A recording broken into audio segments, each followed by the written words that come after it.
Marcus Freeman 10-year, not off to a great start. Notre Dame falls to the Oklahoma State Pokes by a score of 37-35.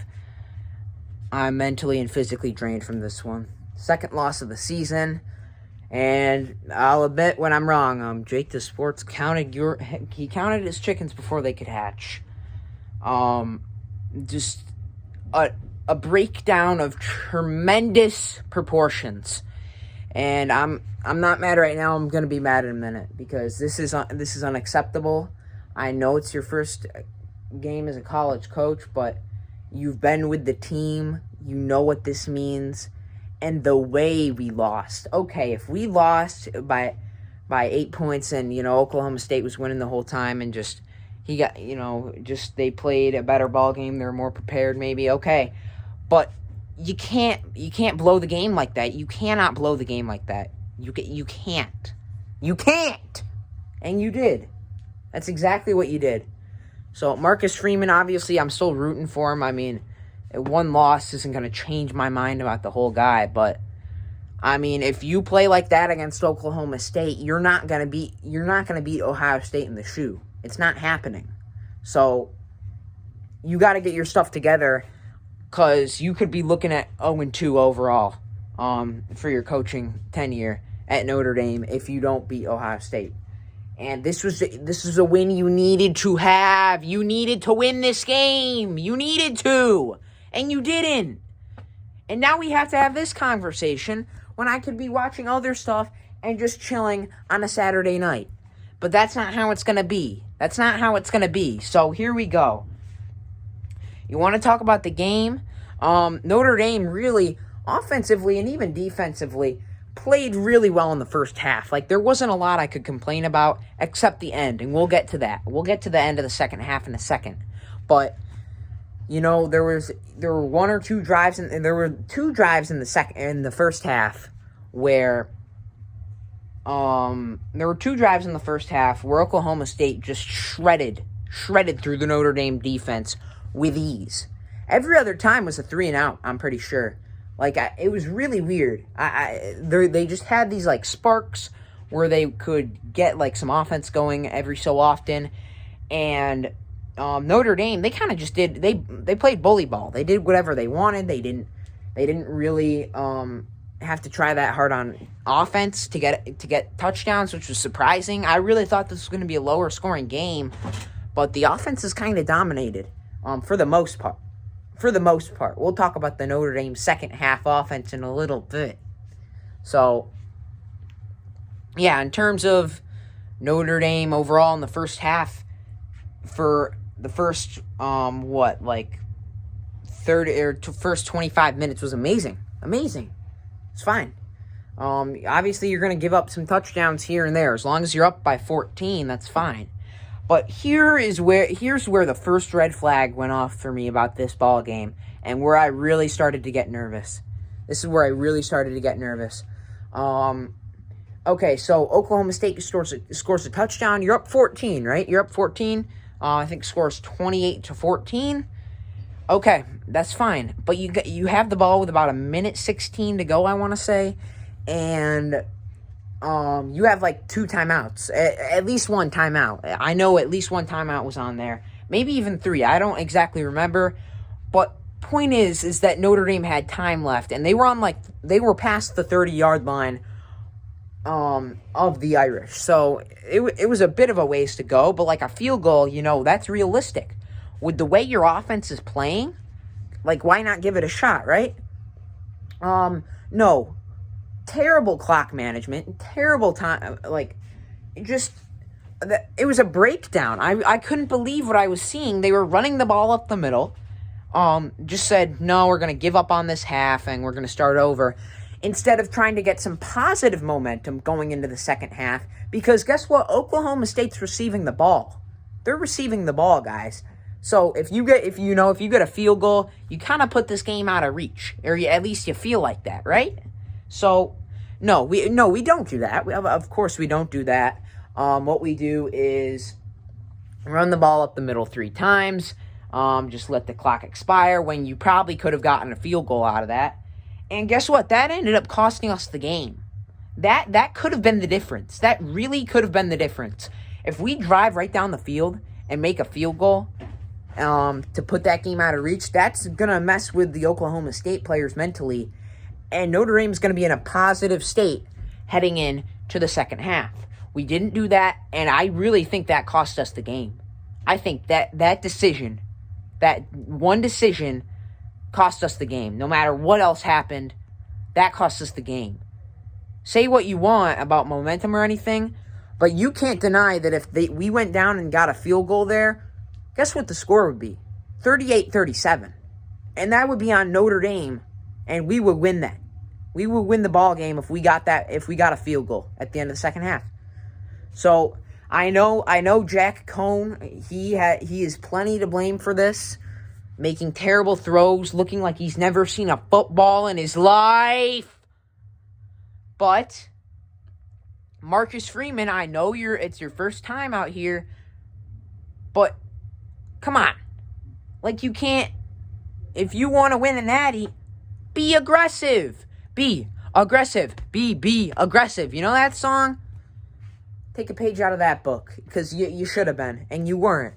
And I really thought he would. He looks like a high-powered, high-energy, very just positive energy and just very momentum-driven guy who you think would go for that, would try to get some points at the end of the game, but he wasn't. So yeah, that really cost us. I'm telling you. So now what I'm thinking is, okay, I don't like that decision, and that may cost us down the line.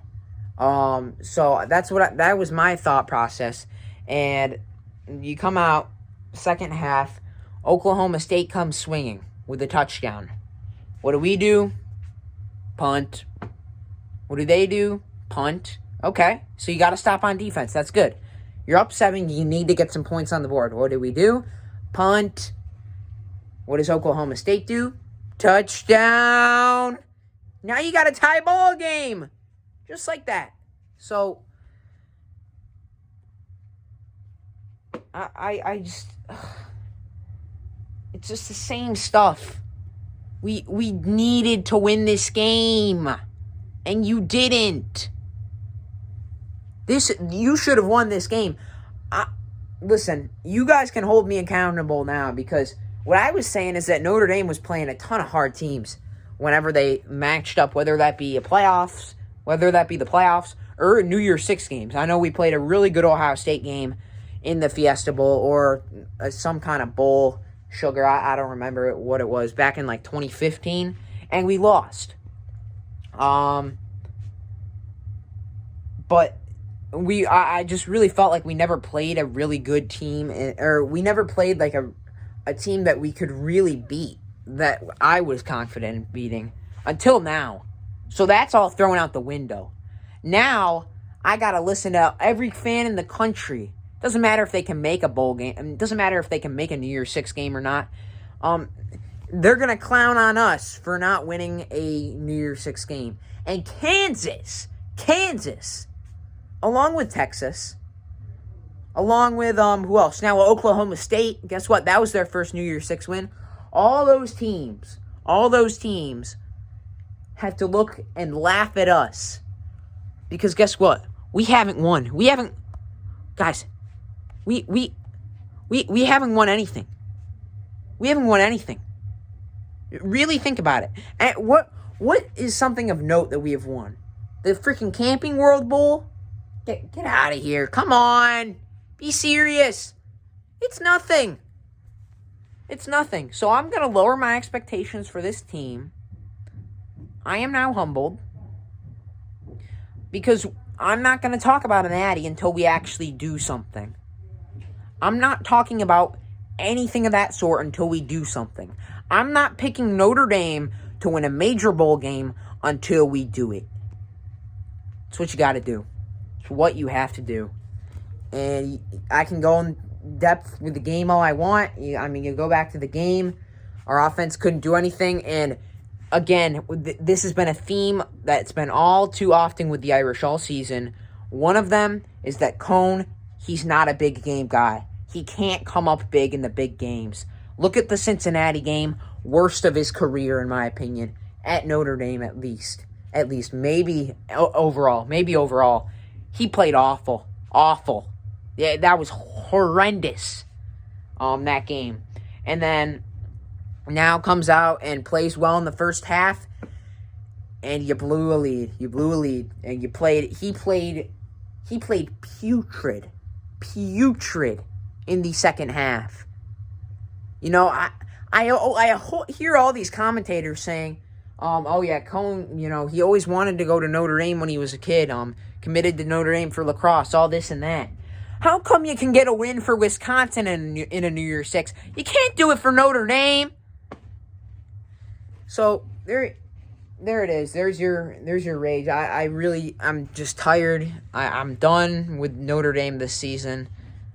I thought we could end it out on a high note. Nope. Lose another heartbreak. This time it's a heartbreaker. Usually we just get blown out of the water. This time I actually had to. I felt like I was gonna have a stroke the entire game, only for us to blow it at the end.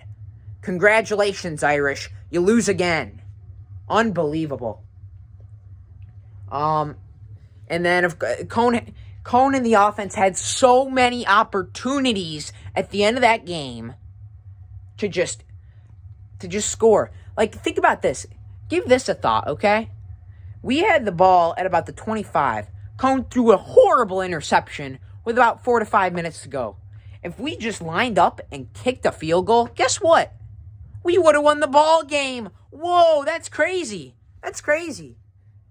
I can't help but get mad when you have all these opportunities and you don't strike. Unbelievable.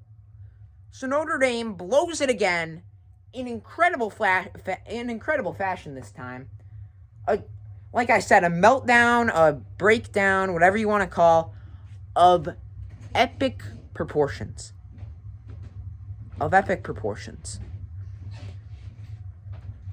I'm not picking Notre Dame right now to beat Ohio State in the shoe, and why would I? When you put a performance like that out on the field. Ridiculous. Really. So, Notre Dame, like I said 10 times already, blows it again.